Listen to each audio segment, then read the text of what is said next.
Hey there, fight fans, it's me!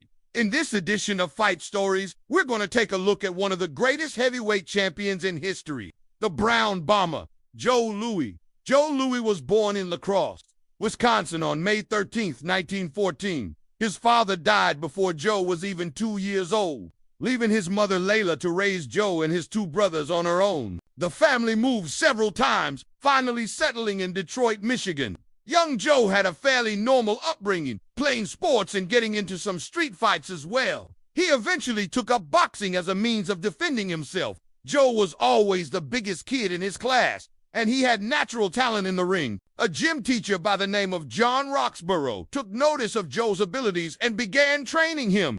Joe was a fast learner and soon began competing in amateur bouts. In 1930, Joe won the National Golden Gloves Welterweight Championship, and in 1932, he won the light heavyweight title. Shortly after that, Joe turned pro. With his amateur success and natural talent, Joe was immediately a contender. He had a devastating knockout punch that came from his strong legs and powerful torso. It was like a battering ram, smashing his opponents into the canvas. Joe was also very fast for a big man and could easily outbox many of his opponents. As the year 1934 rolled along, Joe's manager, John Rock, tried to get him a world title shot against the heavyweight champion, Max Baer. Max was a dangerous puncher, having knocked out 38 of his 49 opponents. Despite his small professional experience, Joe was up for the challenge. On June 22, 1934, Max Baer and Joe Louis met in the ring at the Polo Grounds in New York City. The fight was broadcast on the radio to an estimated audience of 40 million people. In the first round, Baer knocked Joe down twice with powerful right hands, but Joe beat the count both times. In the second round, Joe got on the inside and began working his jab. This frustrated Baer, who was used to having a much bigger reach advantage over his opponents. Baer would get frustrated and eventually throw punches without regard for his own defense. And in the fourth round, Joe caught him with a right hand that landed with the force of a Mack truck. Max Baer was knocked out. The crowd went wild. Joe had done it. The new heavyweight champion was here. From 1935 to 1938, Joe successfully defended his title 10 times. Some of those title defenses were against former world champions like James Braddock, Maxie Rosenblum, and Tony Galinto, but Joe was always able to prevail. During this time period, Joe's manager, John Roxborough, became ill and eventually died. Joe was devastated by the loss of his close friend and mentor. He began to lose focus and train less and less.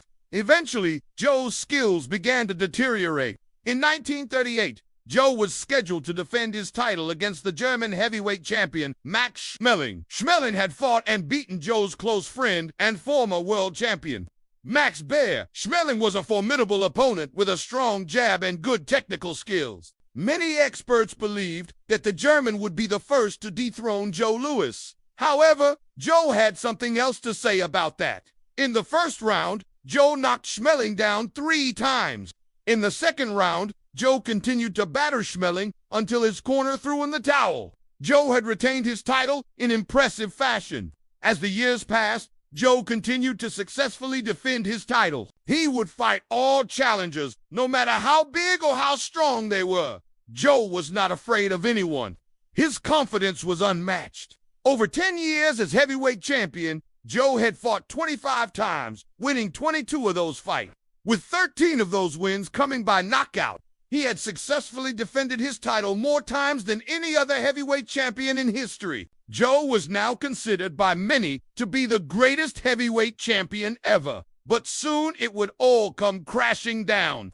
On March 1st, 1949, after nearly 11 years as heavyweight champion, Joe Louis was finally dethroned by Rocky Marciano. Joe would go on to fight 2 more times, losing both bouts. Joe retired from boxing with a record of 66 wins, 3 losses, and 1 draw, with 52 of those wins coming by knockout. Joe Louis was more than just a great fighter. He was a symbol of hope for an entire nation. During his reign as heavyweight champion, Joe was a role model for African Americans during a time when they were still fighting for equality. Joe never let his race get in the way of his boxing ability. He simply went into the ring and did his best every time out. Joe Louis may be gone, but he will never be forgotten. Thanks for watching, fight fans. See you next time.